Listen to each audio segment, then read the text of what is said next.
Now, there's also this argument being given that if you include the Prime Minister's office and the higher judiciary and so on under this Lokpal bill, then you have a very sort of overarching kind of structure. And so who is to control that? How do we ensure that, like so many other structures that exist at present, which have actually sort of allowed or facilitated corruption? So who is going to protect this structure and ensure that actually this works against corruption, against people in high places, and it isn't, sort of taken like other institutions? So the first thing to understand is that this Lokpal will have no greater powers than the present anti-corruption machinery, that is the CBI, etc.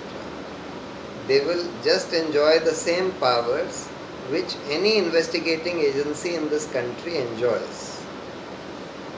Even today the CBI can investigate the Prime Minister, can investigate the higher judiciary, can investigate MPs, etc.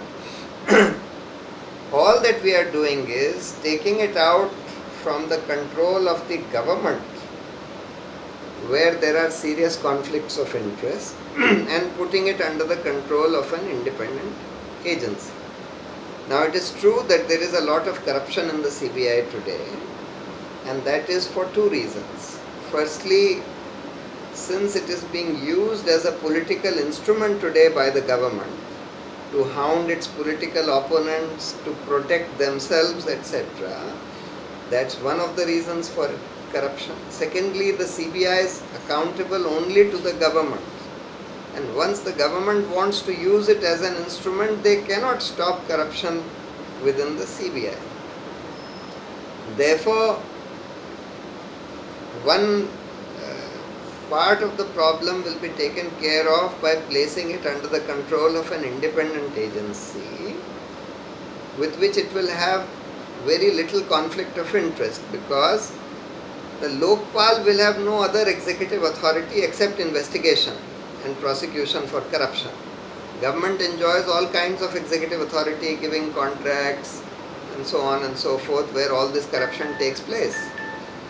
Second thing is that we have put in place multiple systems of to ensure accountability of this Lokpal and its machinery. Firstly, the Lokpal's proceedings and transactions will be totally transparent. All the records of investigation will be put out on a public website immediately after the investigation is over. In fact, the government has now exempted the CBI from the Right to Information Act. Instead of providing for full proactive transparency, they have gone the opposite way. This act provides for proactive transparency. Secondly, they will be subject to an annual performance and financial audit by the CAG. Thirdly, the 11-member Lokpal will be accountable to the Supreme Court, to whom a complaint can be made against any member of the Lokpal, who will inquire into it and order their removal if they are found guilty. The machinery under the Lokpal will be accountable to the Lokpal itself, as well as to independent complaints authorities, which will be set up in every state, which will be independent of the Lokpal. These will be 5-member complaints authorities, to be set up by selected by a committee of Chief Justice of the High Court, the State Lokayukt, as well as the Chairman of the State Human Rights Commission. They will select a 5-member body in every state, sometimes more than one in a state if it's a large state, to investigate complaints against the CBI officers under the Lokpal, against the vigilance officers under the Lokpal, and they will be mandated to hold public hearings and decide these complaints within a period of 3 months. So therefore there are multiple, and in addition to that, the orders of the Lokpal would be subject to judicial review in the high courts and in the Supreme Court. Therefore, if somebody suggests some other system of some kind of social audit, etc., we can put that into place as well.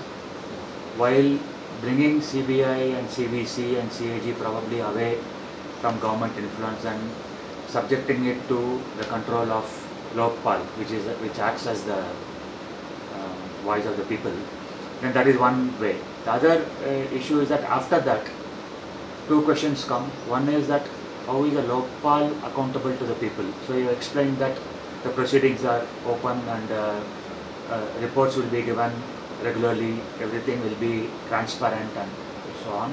And also you are open to that frequent social audits. The second is that while CBI and CBC and all that can be, the Lokpal can ask them for the records and all that. When it comes to taking action against the offenders, what will it rely on? Will it rely on the existing machinery, or will it have its own machinery? Will it have to go through Parliament to... No, we want the Lokpal to be fully empowered to investigate every allegation of corruption against all public servants and prosecute them if they are found guilty. Now, while investigation, you may need to tap the telephones of those persons. Lokpal will have, or bench of the Lokpal will have the power to sanction that. You may need to have search and seizure. The machinery will have the power to carry out search and seizure, just as the CBI. So they'll have all the powers of investigation which the CBI today has. The only additional power which is being sought to be given to them is to order attachment of assets of those public servants which are prima facie found to be the result of corruption. Because ultimately, when the trial court decides whether a public servant is guilty of corruption or not, in this law they will also have to decide what this public servant has gained by way of that corruption and what the public exchequer has lost because of that corruption, and that amount will also be recovered from this public servant, from his assets. Therefore, in order to ensure that those assets are not transferred before the conclusion of the trial, a further power of attaching those assets is also given, just as it is there in the Prevention of Money Laundering Act. The Enforcement Directorate has that power to attach assets which are supposed to be proceeds of a crime. Thereafter, for recovering or for seizure, you will require the final order of the court, of the special court which has held the person guilty.